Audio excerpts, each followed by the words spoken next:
Welcome back to the channel. और आज मैं जा रहा हूँ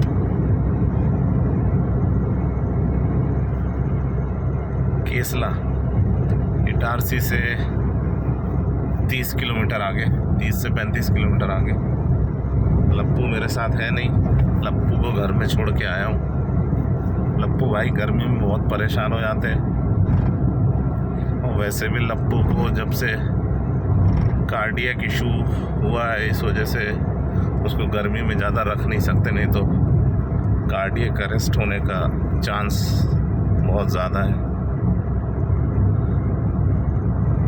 तो बेचारा लप्पू भाई अपना घर पे है, वैसे अच्छे से है, भोपाल में। तो मैं निकला था 1 घंटे पहले, 12:15 साढ़े 12 बजे। अभी 1:30 बज रहा है।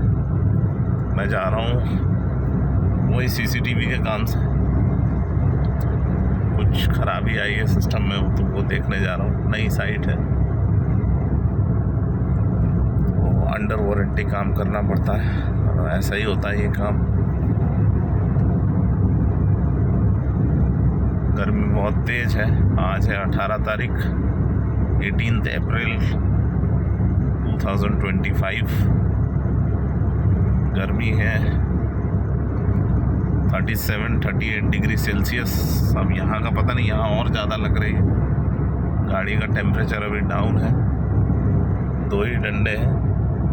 बाकी मैं भी ज़्यादा तेज़ नहीं चला रहा हूँ, क्योंकि गाड़ी में नहीं तो हीटिंग की वजह से इशू आ रहा है। रिले में रिले जल जाते हैं, इसी वजह से। तो लप्पू भाई की एंग्जाइटी उन पे इतनी भारी हो गई है कि उनके दिल पे उसका असर हो गया है। लप्पू भाई को पहले से ही, जब से जिमी अलग हुई थी, जब से जिमी गई, उसके बाद उसको सेपरेशन एंग्जाइटी हो गई। सेपरेशन एंग्जाइटी ऐसी हो गई कि वो इतना ज़बरदस्त वेलक्रो हो गया है जिसकी हद नहीं है।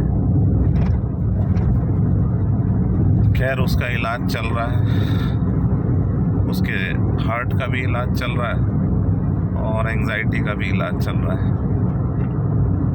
अभी इस बीच में मुझे जाना पड़ता है कहीं इधर उधर, तो थोड़ा सा मैं भी चिंतित रहता हूँ, थोड़ा परेशान रहता हूँ कि क्या किया जाए, क्योंकि वो एक जगह बैठता नहीं, वो ढूंढता रहता है मुझे। बड़ी परेशानी है। जानवर पालना इतना आसान नहीं है, लोग बहुत हल्के में ले लेते हैं, और जब नहीं होता तो अबैंडन कर देते हैं, लेकिन हम उनमें से नहीं है।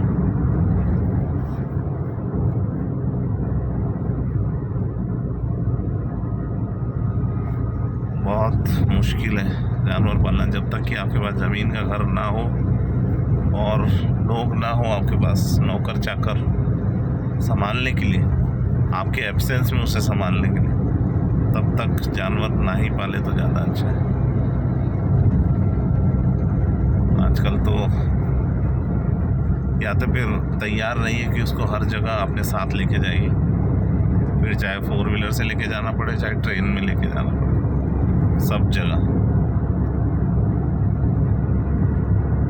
ये कमिटमेंट पूरे 15 साल जब तक वो जिंदा है तब तक रहेगा ही रहेगा। तो इतना आसान नहीं है जानवर पालना।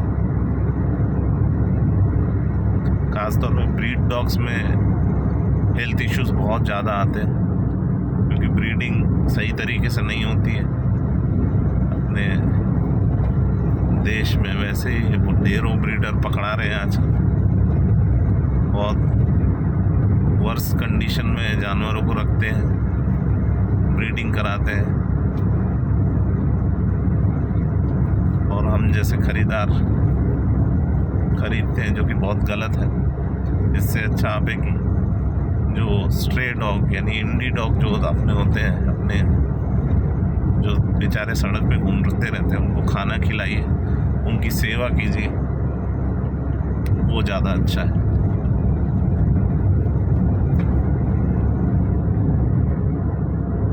खाली डॉग की नहीं बात कर रहा हूँ मैं, सारे जानवरों की बात कर रहा हूँ। सड़क पे गाय भी घूमती हुई मिल जाएंगी, जो डेयरी फार्म वाले छोड़ देते जब उनके किसी काम की नहीं रहती।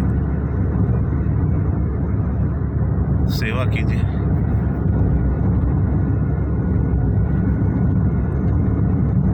अभी मैं पहुंचा हूँ, अभी मैंने जस्ट होशंगाबाद क्रॉस किया है,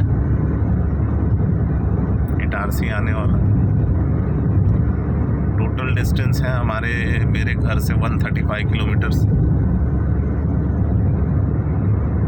ये देखो, आपको एक रेत का टीला दिखाता हूँ। ये देखो रेत का टीला कितना बड़ा है। ये स्टॉक करके रखी हुई है रेत, देख रहे हो, भयानक बड़ा। मैं हूँ इस वक्त नागपुर रोड पे, NH46 नागपुर 265 इटारसी पिपरिया। यहीं से पचमढ़ी के लिए यहीं से कटना पड़ता है।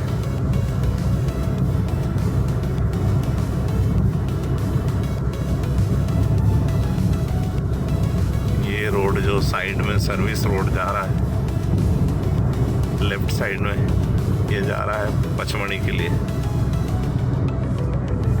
हमें जाना है सीधा।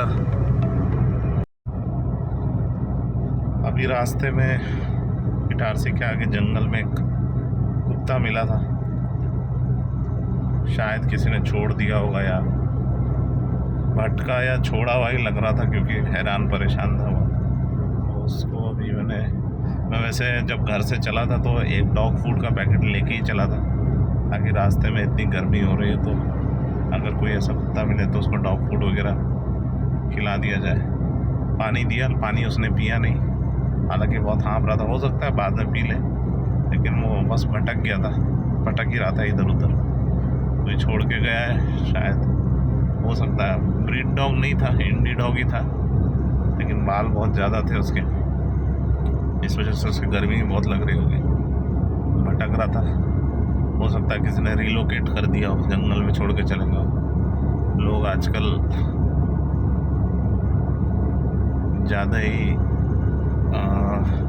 नीच पन्ने पे उतर आए, नीच ही बोलेंगे। अपने आसपास कोई जानवर रहने नहीं देना चाहते,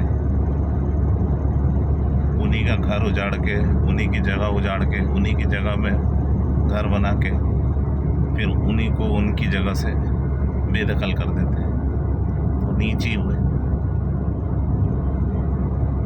खैर, एक दिन अंत जरूर होगा इन सब चीज़ों का, जरूर। खाना दिया, पानी पिया नहीं, हो सकता है बाद में पी ले। बोतल ऐसी ही पड़ी हुई कहीं मिल गई मुझे बिस्लरी की, मैंने काट के, मेरे पास टूल्स रखे ही है, तो मैंने काट के उसमें पानी भर दिया, खाना दे दिया था। पूरा डॉग फूड तो नहीं खाया, बस छोड़ दिया, लेकिन कम से कम उसको मालूम है कि यहाँ खाना पड़ा हुआ है, तो वो आसपास में ही घूमेगा। हालांकि वो कुछ ढूंढ रहा था, भटका हुआ है, रिलोकेट किया हुआ है, क्या बोल सकते हैं।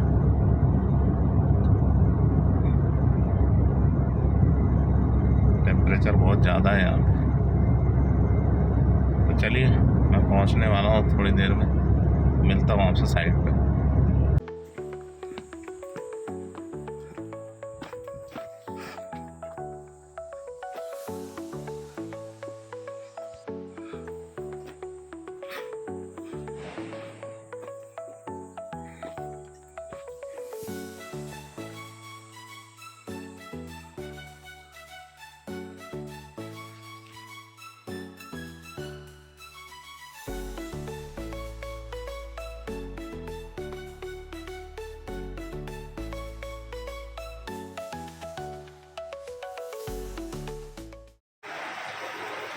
तो भैया हम आ गए थे रिटर्न लगभग 8 बजे, फटाफट निकले वहाँ से। साथ में वहाँ पे एक इंजीनियर है, तो उनकी फैमिली थी, उनको भोपाल आना था एक्चुअली, वो विदिशा जा रहे थे, तो उन्होंने बोला कि आप भोपाल तक चल रहे हैं तो हमें ले चलेंगे। तो मैंने बोला ठीक है, गाड़ी तो पूरी खाली है। साथ में वो लोग आए, इसलिए मैं वीडियो नहीं बना पाया। तो दोनों के दोनों 2 कैमरे जो बनते हैं मैंने चालू कर दिए, बाकी हमारे बउआ सेठ को हम देख ही रहे थे। हाँ अपनी शक्ल दिखा देना। हाँ हाँ हाँ। तो इन भाई साहब को मैं सीसीटीवी पे देख ही रहा था कि क्या कर रहा है क्या नहीं कर रहा। आराम से रहा। सब एंग्जो केयर धीमे धीमे काम कर रही है। एंग्जो केयर एक टैबलेट आती है डॉग्स के लिए, हर्बल आयुर्वेदिक टैबलेट है, आप भी दे सकते हैं। दिन में एक ही देता हूँ, उस पर 2 लिखा हुआ है, लेकिन मेरे को डॉक्टर ने भी 2 बोला था, लेकिन मैं एक ही दे रहा हूँ, दिन में देता हूँ। दूसरी जो इसकी कार्डियक हार्ट की जो दवाइयाँ चल रही है वो खिलाने के 1 घंटे बाद देता हूँ, एक साथ नहीं देता हूँ टैबलेट, क्योंकि उसके बाद थोड़ी सुस्ती आती है डॉग्स में। तो बढ़िया है डॉग्स एंड कैट्स के लिए एंग्जो केयर, हिमालय की आती है, हिमालय आप भी खिला सकते हैं। तो चलिए अभी सोने का समय हो रहा है तो सोते हैं। मिलता हूँ आपसे एक और नए ब्लॉग में। तक के लिए goodbye, take care, stay safe and as always Jai Hind.